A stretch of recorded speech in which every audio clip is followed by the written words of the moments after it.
welcome back to MVM. Today we're taking a look at the game Lords of Ragnarok from Awakened Realms. This is a sequel to the game Lords of Hellas that came out a few years ago, but it is not the same game. You're going to recognize some certain gameplay elements, and of course, this game is still rooted in mythology, a lot like Lords of Hellas was.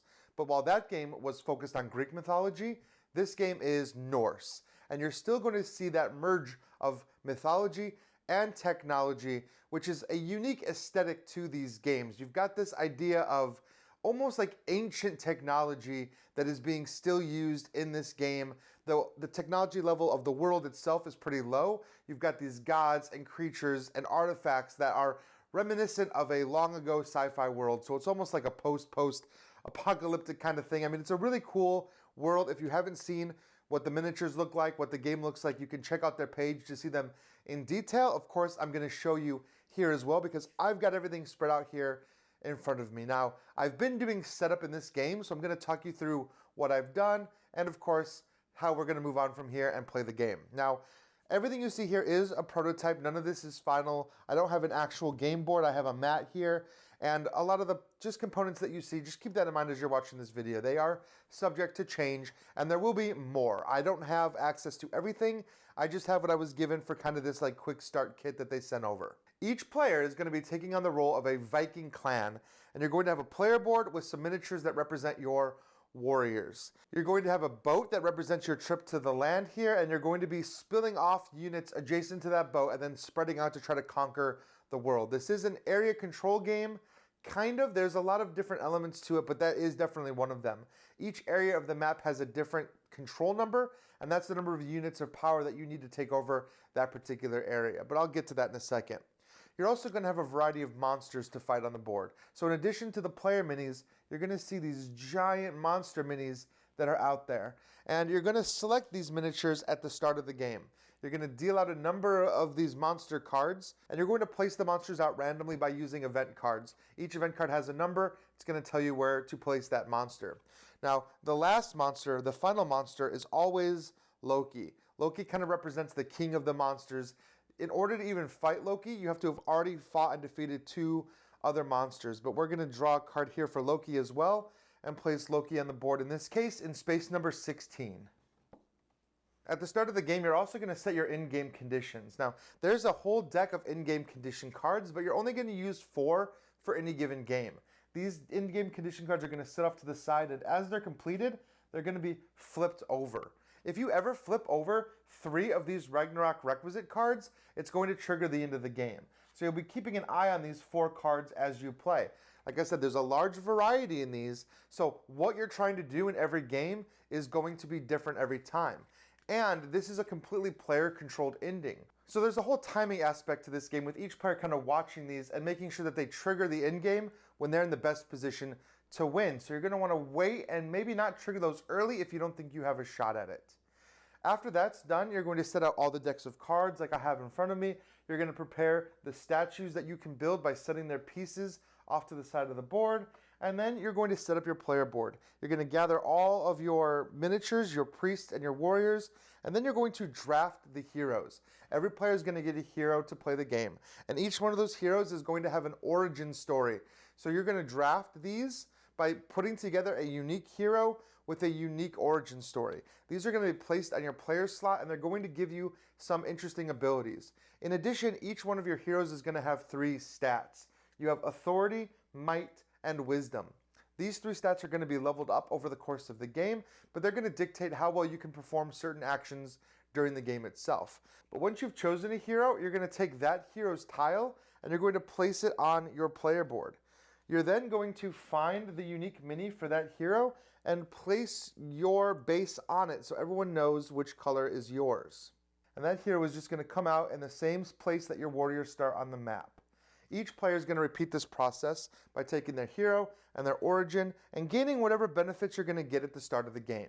After everything is set up, each player is going to draw 1 combat card. Now, these combat cards are important because they're going to be used to hunt monsters. They're also going to be used to fight other players' armies. So you're going to keep those combat cards in front of you. The number of combat cards you can hold is directly tied into your wisdom, which is one of those player stats that I mentioned. You're also going to be able to draw and use a number of combat cards equal to your might. So both of those attributes kind of work together to determine how effective you're going to be during combat. The last attribute, authority, is really only used when you're recruiting armies. Each army is going to have a different strength value, and they start at level 1. As you increase your authority, you can actually level up your troops and they'll come out a little bit stronger. You can level them up further once they're out on the board, which I'll talk about, but it's good to have a high authority and bring out strong soldiers to begin with. These are kind of different strategies you can use to play the game, and based on the different inn conditions, you might want to be doing different things with your game board and kind of building it out in a different way.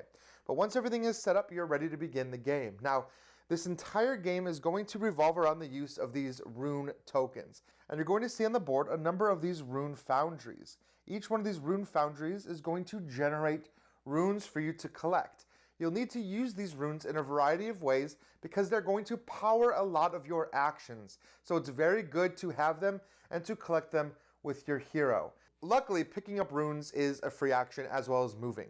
So you can move and you can take these runes without having to spend runes, so you'll always be able to take these.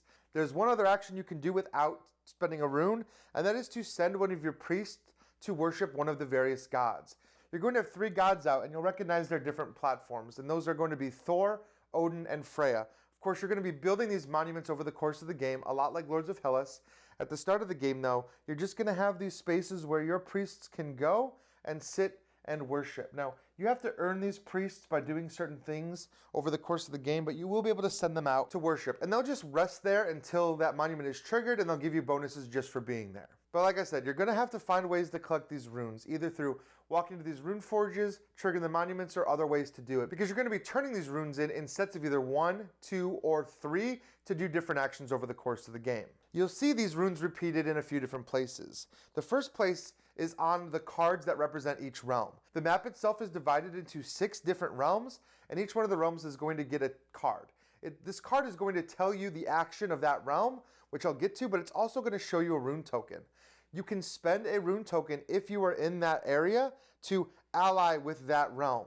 You basically take your token and you place it directly on the card. As long as your hero is currently in that realm, and you'll kind of notice that the realms change colors based on which realm they belong to, you're going to actually get to place that rune, or spend that rune, and place one of your tokens on the board. You're going to be allied with this for the rest of the game. There are a few benefits that come to that, and it could be one of the in-game conditions as well, but this is going to allow you to gain some extra abilities over the course of the game. You can do the same thing to take control of a monster. You're going to see that each monster has a rune symbol on it as well. If you are in the same space as the monster, for example, if my hero was here in the troll, I can spend that token to gain control of the troll instead. You're going to take that rune and you're going to place it in the troll's base, and you're going to place one of your large bases on that to mark it as your color. Now this troll belongs to the red player. Anytime the troll would activate, the red player is going to be the one that decides where that troll goes or what that troll does. Or you can spend 2 runes of any type to just activate the monster, do the monster special ability, and cause it to wreak havoc along the board. So sometimes you're going to want to spend those runes to do that, or you can just wait until the monster card is flipped up as an event. In addition, you can spend 2 runes to activate your army, which involves moving your armies around the board and controlling those areas. Like I said, each of these areas has a control value, and that is the power that you need to take control of that area. Every area is also going to have a little symbol that represents whether it's a settlement or a temple space, those shrines. Shrines are where you can build temples, which is another potential in-game trigger, and settlements are where you can actually level up your armies. If you don't use them for an action, you can actually just tick them up 1 level and increase their strength value. That's going to allow them to perform better in combat and survive a little bit longer versus other players' armies, because yes, conflict is a huge part of this game. As you're moving around this board and you move into spaces with other players, you're going to be triggering combat with them. And of course, that's where those combat cards come into play. You're going to be doing battle back and forth, playing these combat cards for a variety of different effects and inflicting casualties on your opponent. You're going to be ticking down their power until eventually some of those tokens are removed from the game and control of that spot might change, assuming that you still have the power needed to take control of it after the battle, in which case I'm at 3, the space needs 4. I don't actually get to maintain control of that space yet. I'll need to find a way to gain another troop in there or level up one of my armies in order to take control of it. Now these combat cards, like I said, are linked to your wisdom and might, but once they're spent, they're spent. You'll have to find ways to draw more of them. One way, of course, is spending runes. So if you haven't caught on, like I said, those runes are super important. Spending runes will allow you to draw more combat cards and replenish your hand. The last thing you can do with runes, and this costs 3 runes, but you can level up your player board or recruit a new army onto the board. This is a huge action, which is why it costs so much. Leveling up your player board is incredibly important, especially when it comes to doing the hunts or doing combat. And adding new troops to the board, of course they come in wherever your Drakkar is huge again because it's going to allow you to control more areas. If you can get all 6 of your troops out on the board, you're doing really well. You're going to have a really good chance of dominating the board areas. Now, once you've done all of that, you've spent as many runes as you're going to spend, you've taken all the movement actions, you've collected all the runes you can take, then you're going to get to do a special action. And this is where this board in the center comes into play. You'll notice that this action wheel points to each of the different areas and basically tells you to trigger whatever ability is listed on that card. At the end of your turn, you can take one of your control markers and you can trigger one of those abilities. Now, if you are the first person to trigger an ability, this is interesting. Everyone that is allied with that area gets to take the ability. So, like I said, putting those ally markers out can be very beneficial because every time that is triggered for the first time, everyone is going to get to do it. Other players can come and trigger that ability again just for themselves. If they block you or place on top of you, you get to draw a rune token, and they're going to trigger that ability again for themselves. But each of these special abilities is going to do something very different. So it helps to spread out and get those ally tokens out as best as possible so you can benefit from these abilities when they're triggered. These abilities are going to let you take control of areas. They're going to let you potentially recruit new armies, level up your armies, build temples. If you control areas with shrines, you get to take one of those temples and potentially place it there on that location. Now, this can be one of the in-game triggers, but you're also going to see underneath each temple a number. As you start to place these temples out, you're going to get closer and closer to a draft. Once a draft is triggered, you're going to look at these blessing cards, and there are 3 types of blessing cards, one that represents each god. You're actually going to shuffle all of these blessing cards together, and you're going to draft them out. So each player is going to get a chance to draft. You're going to deal out cards and pass them around for the draft with each player selecting one to give them some kind of special power that will remain until the next draft or the end of the game. So these blessings can be incredibly powerful. They can give you certain benefits. Now, one of the most powerful special actions that you can trigger is the ability to hunt a monster. If you are in a space with a monster, you can hunt it. You're going to look at that monster's player board, and you're going to enter combat with that monster. You'll see at the bottom a variety of different icons. These represent the different types of combat cards that need to be spent in order to deal damage to it. These are kind of its vulnerabilities. Also, the enemy itself, the monster, is going to have a variety of special abilities that could be triggered as well. The monster has its own deck of attack cards. Now, if you're attacking somebody else's monster, they're going to be the ones to get to draw and control the monster attack cards. Otherwise, it's going to be the player to the left that gets to draw them and choose. You're going to be doing battle with this monster. Of course, the monster can damage your hero directly. It's going to cause you to flip your attribute tokens face down, which is a big damage marker, effectively. If you take too much damage, your hero gets knocked out and you have to end the fight. But you can kind of cut your losses. You can back out early if you think you're going to lose, and you can still gain benefits based on how much damage you've done to the enemy, because you're going to be placing markers on there to effectively show that you've done certain amounts of damage to a monster. When the monster's health value is 0 or all those icons are covered, the monster is defeated and it is removed from the board. If somebody owned that monster, too bad, sorry, you lose it. Now, you can hunt your own monster as well. Of course, if you do so, you immediately lose control of that monster. It goes back to just being a generic monster, and anyone can come and possibly claim it. So, attacking your own monster is not the best idea, but when you're done with it, or maybe it's pretty wounded, you could deal the finishing blow. Because killing off a monster is going to give you the unique artifact that is linked to that monster. Each one has a different unique artifact that's going to stay with you for the rest of the game. Now, if you don't want to do a special action, The other thing you can do is build a monument, and this is kind of another core central concept of the game. You're going to want to build these monuments up to kind of power your abilities and give you bonuses. Every time someone builds a monument, they're going to choose which monument to build, and you'll see that each one of these is linked to a different color, and you're going to see the benefits of those colors here. Red is Thor, blue is Odin, and yellow is Freya. You're going to start with the base already in play, but as you build, you're going to take the next piece and you're going to add it to that monument. In addition, a few other things are going to happen. All the priests are going to return to the general supply, and then you're going to gain one priest for every shrine you control. So you'll need to control those shrines to even gain priests in the first place. Then you'll take all the control icons off of that wheel in the center.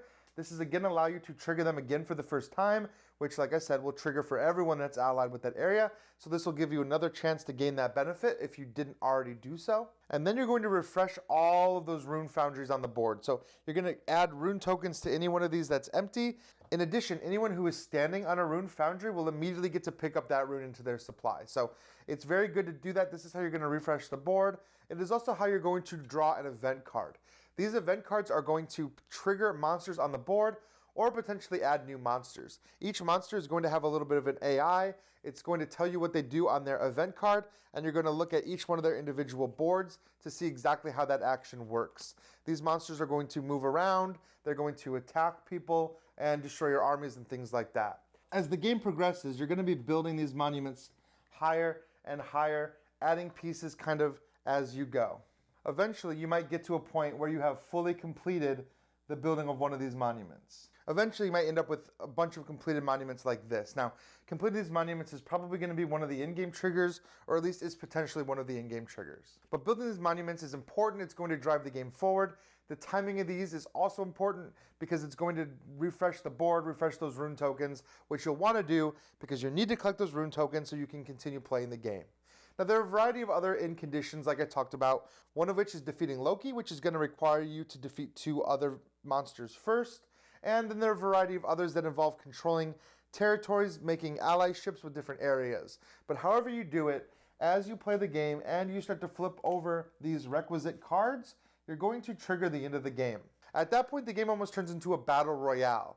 Now you know the end game is coming. Hopefully you're prepared. Hopefully you were the one that timed it so that the game would trigger when you wanted it to, because every player is going to get one more round. At the end of that round, whoever controls the most areas surrounding this wheel, so whoever controls the majority of the center of the board is going to win the game. So keep that in mind as you're playing, as you're doing everything. You're kind of wanting to move from the outside into the center and just keep pouring your troops into the center, taking control of monsters to put them in the center and controlling the center. But you're not going to be able to grab the center and control it and hold it for the entire game. In fact, if you're holding the center ring when the end game starts, people are going to be pouring in there and you're going to probably be decimated. So you need to, again, time that. You need a strategy. You need to position your troops somewhere, or you need to start building up in such a way that when the end game is triggered, you can come in and take the territories you need and hold them. Because if you can control the majority of that circle, you in the game. And like I said, that's just one more round.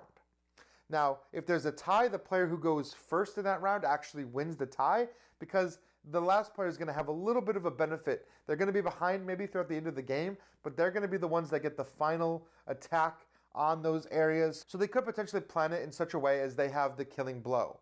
But of course, you don't know exactly when the end game is going to come. You want to know. You want to kind of keep an eye. Maybe you can flip 2 of those cards in one turn and drive the end game forward, surprise everyone else, so that you're in a position to control those areas when no one else is. But whoever does control those areas is the Lord of Ragnarok, and they're the winner of the game. And of course, you're going to be able to play again with a completely variable setup, potentially new gods, new monsters, new requisite cards, and a completely different game experience. So that is Lords of Ragnarok. The game is going to be on crowdfunding soon. You can find it on GameFound. You can see what all of the final components are going to look like, including all of the final gods, monsters, heroes, all of the potential stretch goals. If this is anything like Lords of Hellas, there's going to be a lot of cool things coming on the campaign. So be sure to take a look at that. And thank you so much for liking, watching, subscribing, and following us here at MVM. Until we see you again, keep having fun at the table. Congratulations, you got to the end of one of our videos. Now, if you want more practice, just click on the video over here. It's another video. You might not have seen it yet, so click on it. If you don't want to do that, at least click on the subscription button below. That always helps us. And if you want notifications, please ring that bell.